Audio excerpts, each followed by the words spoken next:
नमस्कार प्यारे बच्चों। यूपी बोर्ड परीक्षा नज़दीक है, एकदम नज़दीक है, यूं लग रहा है जैसे सामने खड़ी हो। तो हम एकदम ये जो बोर्ड परीक्षा है एक राक्षस की तरह सामने खड़ी है और हम इसे राम बनकर इसका संहार करेंगे, एक वीर बनकर इसका संहार करेंगे और इसे जीरो करके हम 100% लाएंगे। तो यूपी बोर्ड परीक्षा का ये मॉडल पेपर है। कक्षा 12 में जो भी सामान्य हिंदी के विद्यार्थी हैं वो देखेंगे इसको, साहित्यिक हिंदी वाले भी देखें, लेकिन व्याकरण थोड़ा भिन्न होती, बाकी सेम चीजें रहती हैं। समय आप जानते हैं 3 घंटे 15 मिनट का होगा, पूर्णांक आपका 100 रहेगा। बस 15 मिनट परीक्षार्थियों को प्रश्न पत्र पढ़ने के लिए निर्धारित हैं, बाकी पैटर्न वैसा ही है जैसा हमेशा आपका आता रहता है। ठीक है, तो पैटर्न में कोई चेंज नहीं है, क्योंकि आप देखेंगे तो यूपी बोर्ड की वेबसाइट पर सेम 22 वाले ही पेपर 23 में दे दिए गए। तो पहला प्रश्न आपकी स्क्रीन पर यह रहा कि 11 वर्ष का समय के रचनाकार कौन है। मुंशी इंशाल्लाह खां हैं, राजेंद्र बाला घोष हैं, रामचंद्र शुक्ल हैं या फिर जयशंकर प्रसाद हैं। इसमें से सही आंसर होगा आपका आचार्य रामचंद्र शुक्ल। मेरे पिताजी संस्मरण के लेखक कौन है। हमारी 600 प्लस प्रश्नों की एक ऑब्जेक्टिव सीरीज हम चला रहे हैं हिंदी गद्य पद्य साहित्य के विकास से संबंधित, तो उस सीरीज को आप देख लीजिएगा और 600 प्लस प्रश्नों के बाद आपको ये 10 के 10 वहीं से कवर हो जाएंगे। तो मेरे पिताजी नाम का एक संस्मरण है और इसके लेखक कौन है। कन्हैयालाल मिश्र प्रभाकर, प्रोफेसर जी सुंदर रेड्डी, हरिशंकर परसाई या डॉक्टर APJ अब्दुल कलाम। तो यहां पर कन्हैयालाल मिश्र प्रभाकर आपका राइट आंसर हो जाएगा। चलिए अगला प्रश्न देखते हैं, कल्पलता नामक निबंध संग्रह के लेखक कौन हैं। देखिए वैसे तो कल्पलता के लेखक दो लोग हैं, एक हजारी प्रसाद और दूसरे वासुदेव शरण अग्रवाल। अब यहां पर ऑप्शन में दोनों लोग आ गए हैं, लेकिन आप लगाएंगे वासुदेव शरण अग्रवाल को, चूंकि अधिकतर इन्हीं का प्रसिद्ध हुआ है तो वासुदेव शरण अग्रवाल मेन लगाएंगे आप। ठीक है, जैसे उनके दिन फिरे निम्न में से किसका कहानी संग्रह है। जैसे उनके दिन फिरे कहानी संग्रह है और ये किसका है, फणीश्वर नाथ रेणु का है, जैनेन्द्र कुमार का है, अमरकांत का है या फिर हरिशंकर परसाई का है। सही जवाब है हरिशंकर परसाई। ठीक है, जैसे उनके दिन फिरे। अगला प्रश्न है, काशी नागरी प्रचारणी सभा की स्थापना किसने की थी। रामचंद्र शुक्ल ने, बाल मुकुंद गुप्त ने, श्याम सुंदर दास ने या फिर मिश्र बंधुओं ने। तो बाबू श्याम सुंदर दास ने काशी नागरी प्रचारणी सभा की स्थापना की थी। वीर गाथा काल की विशेषता क्या है। नारी का रूप चित्रण, रूप सौंदर्य चित्रण, प्रकृति चित्रण, युद्धों का सजीव चित्रण, मुक्तक काव्य की रचना। ठीक है, तो वीर गाथा काल की जो विशेषता है वो है आपकी क्या, युद्धों का सजीव वर्णन। निम्न में से कौन मैथिली शरण गुप्त की रचना है। निम्न में से कौन सी रचना जो है वो मैथिली शरण गुप्त की है।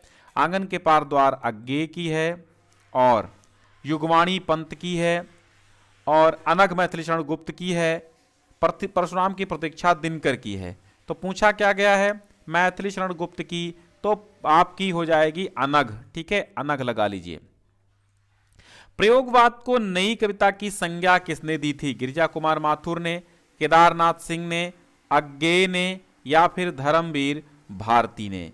तो प्रयोगवाद को नई कविता की संज्ञा आपके अज्ञेय ने ही दी थी। ठीक है, सुमित्रानंद पंत को चिदंबरा कृति पर कौन सा पुरस्कार मिला। भारतीय ज्ञानपीठ, भारत भारती, साहित्य अकादमी, स्वर्णमाल पुरस्कार।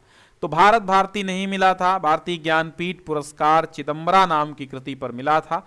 कितनी नावों में कितनी बार अज्ञेय को मिला था। ठीक है, अब चलते हैं अंतिम प्रश्न पर। अमीर खुसरू की रचना निम्न में से कौन सी है। राउरवेल, खलिक बारी, पाहुड़ दोहा, भविष्यत कथा। तो यहां पर आपकी अमीर खुसरू की जो रचना है वो आपकी है खालिक बारी।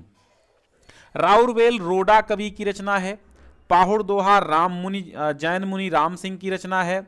भविष्यत कथा धनपाल की रचना है। ठीक है, हाँ ठीक है। तो अब आगे देखते हैं, आगे आपका आएगा गद्यांश। गद्यांश पर आधारित प्रश्नोत्तर आपको देना होगा। यहां पर सबसे पहले प्रश्न देखिए, गद्यांश के पाठ का नाम और लेखक का नाम।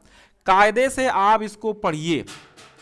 गद्यांश आप सबसे पहले पढ़ लीजिए। जब गद्यांश पढ़ेंगे तो बिल्कुल सब कुछ सरल होने वाला है, सब कुछ सहज हो जाएगा। ठीक है, तो देखिए, रेखांकित गद्यांश के पाठ का नाम और लेखक का नाम। तो पाठ का नाम क्या है, पृथ्वी और आकाश के अंतराल में।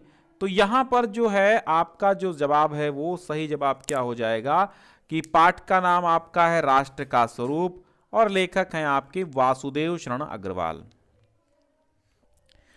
रेखांकित अंश की व्याख्या। तो पृथ्वी के वासुदेव शरण अग्रवाल जी कहते हैं कि राष्ट्र में के मतलब राष्ट्र के अंतःकरण में जो पृथ्वी है, पृथ्वी के अंतःकरण में राष्ट्र है, यानी पृथ्वी के जो चारों ओर फैले हुए तमाम गंभीर माने गहरे अथाह सागर हैं, जो जलचर जल में चलने वाले जितने भी जानवर हैं और उसमें रत्नों की तमाम राशियां हैं, उन सबके प्रति चेतना और स्वागत के नए भाव राष्ट्र में फैलने चाहिए। चेतना और स्वागत के नवीन भाव राष्ट्र में फैलने चाहिए और राष्ट्र के नवयुवकों के दिलों में भी उन सभी के तत्वों को जानने की इच्छा, सभी के तत्वों की जानने की इच्छा की जो किरणें हैं वो हमेशा फूटती रहनी चाहिए। और तब तक हम सोए हुए के समान हैं जब तक ये किरणें हमें हमारे अंतःकरण में नहीं फूटती। ठीक है, अब देखिएगा, राष्ट्रीयता की भावना के लिए किसके प्रति चेतना जागृत होनी आवश्यक है? पृथ्वी के चारों ओर फैले हुए गंभीर सागर, जलचर और गंभीर सागरों में जो जलचर राशियां हैं, रत्नों की राशियां हैं, पृथ्वी और आकाश के अंतराल में जो कुछ भी है, उन सभी के प्रति चेतना जागृत होनी आवश्यक है।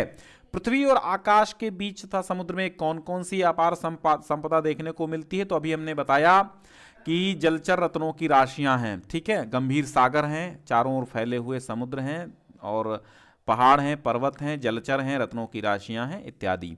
राष्ट्र अथवा राष्ट्र के निवासियों को कब तक सुप्त समझना चाहिए? जब तक राष्ट्र के नवयुवकों के हृदय में उन सबके प्रति जिज्ञासा की नई किरणें नहीं फूटती हैं, तब तक। मैं ये नहीं मानता कि समृद्धि और आध्यात्म एक दूसरे के विरोधी हैं या भौतिक वस्तुओं की इच्छा रखना कोई गलत सोच है। तो ये जो है ये आपका एपीजे अब्दुल कलाम का जो चैप्टर है, हम और हमारा आदर्श, ठीक है, हम और हमारा आदर्श, ये एपीजे अब्दुल कलाम द्वारा लिखा गया है और तेजस्वी मन के संपादित अंश है। गद्यांश से संबंधित पाठ और शीर्षक का नाम बता दिया हमने। रेखांकित अंश की व्याख्या कर दीजिएगा, कोई बहुत कठिन नहीं है, जिसमें मीनिंग्स होते हैं उसमें करना चाहिए। समृद्धि अंततः किसे बनाए रखने में सहायक है? समृद्धि आजादी को बनाए रखने में सहायक है। देखिए गद्यांश में ही समृद्धि अपने साथ क्या क्या लाती है। समृद्धि अपने साथ क्या लाती है? सुरक्षा और आत्मविश्वास लाती है। और फिर देखिएगा, देखिए डिस्क्रिप्शन में पहली लिंक है, या फिर आप मॉडल पेपर .info पर चले जाइएगा और फिर आपको सबसे पहले एनुअल एग्जामिनेशन के कॉलम्स मिल जाएंगे, फिर हाफ अर्ली के, फिर प्री बोर्ड के। तो आप उसी होम पेज पे ही सब कुछ डाउनलोड कर पाएंगे, पीडीएफ वहां पर मिल जाएगी, ठीक है। समृद्धि और आध्यात्म के संबंध में लेखक क्या नहीं मानता? कि लेखक ये नहीं मानता कि समृद्धि और आध्यात्म एक दूसरे के विरोधी हैं, ये लेखक नहीं मानता। समर्पण लो सेवा का सार, सजल संस्कृति का यह पतवार, आज से यह जीवन उत्सर्ग इसी पद तल में विगत विकार। देखिए समर्पण लो सेवा का सार, यहां पर जो है श्रद्धा कह रही है किससे? मनु से कह रही है। श्रद्धा मनु से क्या कह रही है? श्रद्धा जो है वो मनु से क्या कह रही है? श्रद्धा मनु से कह रही है कि आप जो है हमारा जो है हमारा आपके प्रति समर्पण है, यानी हम अपने आप को सदैव आपको समर्पित करते हैं। आज से हमारा ये जीवन विकार रहित होकर के आपके पद तल में, आपके चरणों में न्यौछावर है। आप संस्कृति के इस संसार के मौलिक रहस्य हो, मूल रहस्य हो। आपसे ही सांसारिक बेल फैलेगी और संपूर्ण संसार जो है मानवता की बेल आपसे ही फैलेगी और संपूर्ण संसार मानवता की सुगंधी, सौरभ माने सुगंधी से भर जाएगा। आप मेरे साथ पुष्पों के ऐसे सुंदर सुंदर खेलों की रचना करो जिससे संपूर्ण संसार में क्या हो जाए? मानवता की वेल फैल जाए। समर्पण लो सेवा का सार किसने किससे कहा? तो श्रद्धा ने मनु से कहा। बनो संस्कृति के मूल रहस्य किसके लिए कहा गया? तो मनु के लिए कहा गया। विश्व भर सौरभ से भर जाए का आशय क्या है? संपूर्ण विश्व मानवता की सुगंधी से प्रफुल्लित हो उठे। रेखांकित अंश की व्याख्या कर दी। पाठ का नाम, रचयिता का नाम जानते हो, जयशंकर प्रसाद का श्रद्धा मनु है। वे रोगी होंगे प्रेम जिन्हें अनुभव रस का कटु प्याला है, वे मुर्दे होंगे प्रेम जिन्हें सम्मोहनकारी हाला है। मैंने विदग्ध हो जान लिया, अंतिम रहस्य पहचान लिया, मैंने आहुति बनकर देखा, ये प्रेम यज्ञ की ज्वाला है। मैं कहता हूं, मैं बढ़ता हूं, मैं नभ की चोटी चढ़ता हूं, कुचला जाकर भी धूली सा आंधी सा और उमड़ता हूं। मेरा जीवन ललकार बने, असफलता ही असिधार बने, और इस निर्मम रण में पग पग का रुकना ही मेरा वार बने। ठीक है, ये कहां से लिया गया है? ये अज्ञे द्वारा रचित मैं कब कहता हूं जग मेरी, मैंने आहुति बनकर देखा। ठीक है, मैंने आहुति बनकर देखा से लिया गया है। ठीक है, तो कवि किसे रोगी मानता है? कवि जो है वो किसे रोगी मानता है? कवि उन लोगों को रोगी मानता है, उन्हें रोगी मानता है जो ये वे रोगी होंगे प्रेम जिन्हें प्रेम रस का कड़वा प्याला अनुभूत होता है, उनको रोगी समझता है। प्रेम जिनके लिए सम्मोहनकारी हाला है, कभी उन्हें क्या मानता है? कभी उन्हें मुर्दे के समान मानता है। अच्छा, हाला का अर्थ क्या होता है और असिधार का अर्थ क्या होता है? हाला का मतलब होता है शराब और असिधार का मतलब होता है तलवार की धार, तलवार की धार। ठीक है, रेखांकित अंश का भावार्थ लिखिए। तो बता दिया, भावार्थ तो पढ़ा ही चुके हैं। कविता का नाम, कवि का नाम बता दिया। फिर आपको साहित्यिक परिचय 80 शब्दों में देना होगा, आप दीजिएगा। मैंने बहुत सारे इंपॉर्टेंट बता दिए हैं कौन कौन से हैं। पंचलाइट बहादुर कहानी बता दीजिएगा, ये भी कर दीजिएगा क्योंकि ये भी ऑलरेडी करा चुके हैं। बाकी खंड काव्य आप अपने जिले के अनुसार देख लीजिएगा, कोई इसमें इंपॉर्टेंट बहुत ज़्यादा चरिचित्रण ही इंपॉर्टेंट होता है। फिर खंड खा आपका आएगा और खंड खा में ये कहता है कि आपको क्या करना है। एक संस्कृत का जो गद्यांश दिया गया है, संस्कृत के एक गद्यांश का और एक पद्यांश का हिंदी अनुवाद आपको करना होगा। तो महामनस्विनः मदन मोहन मालवीय से जन्म प्रयागे प्रतिष्ठित परिवारे अभवत। ठीक है, तो महामना मालवीय से लिया गया है और दूसरा संस्कृत भाषाया महत्वम से लिया गया है। ठीक है, तो बाकी श्लोक मैं बता देता हूं, ये कठिन ज़्यादा नहीं है, आपके सिंपल से श्लोक हैं, बाकी करा चुके हैं, रिवीजन क्लास में आप पा जाएंगे सब कुछ। निंदन्तु नीति निपुणा। अच्छा, ऊपर वाला करा देते हैं पहले। नमे रोचते भद्रम वह उलूकस्य विशेषणम, अक्रुद्धस्य मुखम पश्य कथम क्रुद्धो भविष्यति। कौवे ने कहा कि मुझे यह उल्लू का आपके द्वारा किया गया, यानी उल्लू का जो राज्याभिषेक है मुझे अच्छा नहीं लगता। नमे रोचते भद्रम वह उल्लूकस्य अभिषेचनम, मुझे जो है आपके द्वारा उल्लू का राज्याभिषेक अच्छा नहीं लगता। अक्रुद्धस्य मुखम पश्य, क्रोधित ना होने पर मुख देखो, कथम क्रुद्धो भविष्यति, अगर ये क्रोधित होगा तो कैसा हो जाएगा। निंदन्तु नीति निपुणा यदवा स्तुमन्तु, नीति से निपुण लोग चाहे निंदा करें, यदि वा स्तुवन्तु अथवा प्रशंसा करें। लक्ष्मी समाविशतु गच्छतु वा यथेष्टम, लक्ष्मी अपनी इच्छा अनुसार चली जाए अथवा आए। अद्यैव मरणम अस्तु युगांतरे वा, आज ही मरण हो अथवा युगों के बाद हो। न्यायात् पथा प्रविचलन्ति पदम न धीराः, जो धीर पुरुष होते हैं वो न्याय के पद से विचलित नहीं होते हैं। निम्नलिखित मुहावरों और लोकोक्तियों का अर्थ लिखना होगा आपको एक एक नंबर में। पहाड़ टूट पड़ना, मुसीबत आ जाना, गागर में सागर भरना, थोड़े शब्दों में बहुत कुछ कहना, आम के आम गुठलियों में दाम, दोहरा लाभ, न रहेगा बाज न बचेगी, न रहेगा बांस न बजेगा बजेगी बांसुरी, यानी पूरी तरह से समाप्त करना अथवा संपूर्ण मुसीबतों की जड़ को खत्म कर देना, मुख्य मूल जड़ को खत्म कर देना, ये भी कह सकते हैं। निम्नलिखित शब्दों के संधि विच्छेद सही विकल्प चुनिए। श्रीशाह का क्या होगा, ये दीर्घ संधि है, श्रीधन ईशाह हो जाएगा, ये आपका दा सही होगा। रमेशाह का संधि विच्छेद ध्यान रखिएगा, रमाधन ईशाह हमेशा होता है, रमेशाह में बच्चे बहुत गड़बड़ करते हैं, तो रमाधन ईशाह हो जाएगा रमेश। अन्वय, अन्वय का संधि विच्छेद हमेशा याद रखिएगा, यड़ संधि होती है, अनुधन अनुधन आय, ठीक है, अनुधन आय, तो अन्वय हो जाता है, अनुधन वयः, अनुधन अयः, ठीक है, अन्वयः। शब्दों की विभक्ति और वचन के अनुसार सही चयन कीजिए।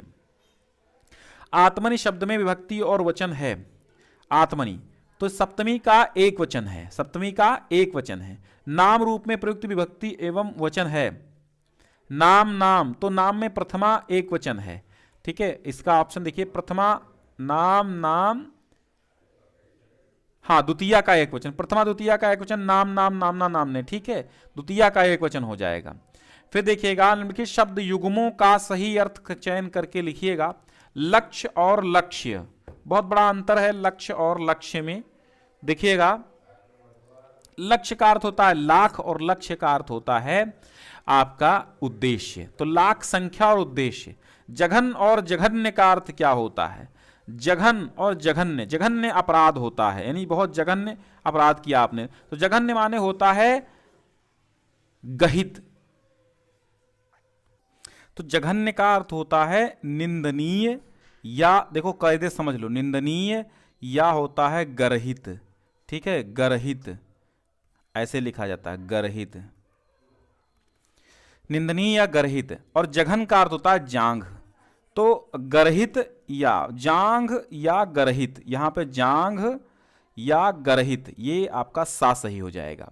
बाण शब्द का अर्थ नहीं है, बाण का अर्थ होता है तीर, बाण का अर्थ होता है बाण भट्ट, और बाण का अर्थ होता है निशाना भाला।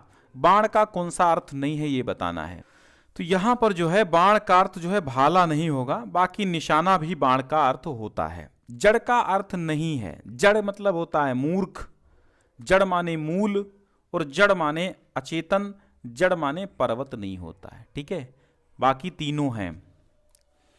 और निम्नलिखित वाक्यांशों में सही शब्द का चयन करना है।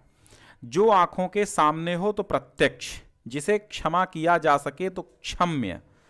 फिर है ठंडा घड़े का पानी पिलाइए, तो इसमें अशुद्ध भाग क्या है? घड़े का पानी, ठीक है, घड़े का ठंडा पानी, तो घड़े का पानी ये अशुद्ध है। अच्छा ठंडा, ये यहीं पर है, ठंडा घड़े का, ये अशुद्ध हो जाएगा, कारण ये है घड़े का ठंडा पानी होता है। वर्तनी की दृष्टि से शुद्ध वाक्य बताना है, तो आपका आशीर्वाद चाहिए, नहीं आपका आशीर्वाद चाहिए, ये गलत हो गया। मेरा भविष्य उज्जवल है, ये भी गलत हो गया। रमा बड़ी विद्वान है, ये भी गलत हो गया। मुझे 100 रुपये देना, ये सही हो गया, ये देना नहीं सही होगा।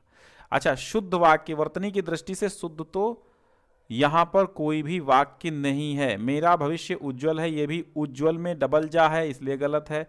रमा बड़ी विदुषी है, यहां पर विदुषी होना चाहिए, इसलिए भी गलत है। मुझे 100 रुपये देना, हाँ यही लगा लीजिए आप, यही सही है, यही सही है। बाकी श्रृंगार शांत रस, तो रस छंद अलंकार भी हमने बहुत कायदे से कराए हैं, आप वहीं से पढ़िए तभी अच्छा है, हम ऐसे जबानी बता देंगे कोई मतलब नहीं है। बाकी आपके जो पत्र लेखन है ये भी कर लीजिएगा आराम से। निम्नलिखित भाषा शैली में, अपनी भाषा शैली में निबंध लिखना है, 7-9 नंबर का निबंध। और विज्ञान वरदान अभिशाप, कृषक जीवन की त्रासदी, अनियंत्रित भ्रष्टाचार, पढ़े बेटियां बढ़े बेटियां, बहुत इंपॉर्टेंट निबंध है। सारे निबंध करा भी चुके हैं और आप आराम से ये जरूर देख लीजिएगा। पीडीएफ डाउनलोड करने के लिए डिस्क्रिप्शन में पहली लिंक हमने दे दी है, modelpaper.info पर जाएंगे तो भी आप डाउनलोड कर पाएंगे। बहुत बहुत धन्यवाद।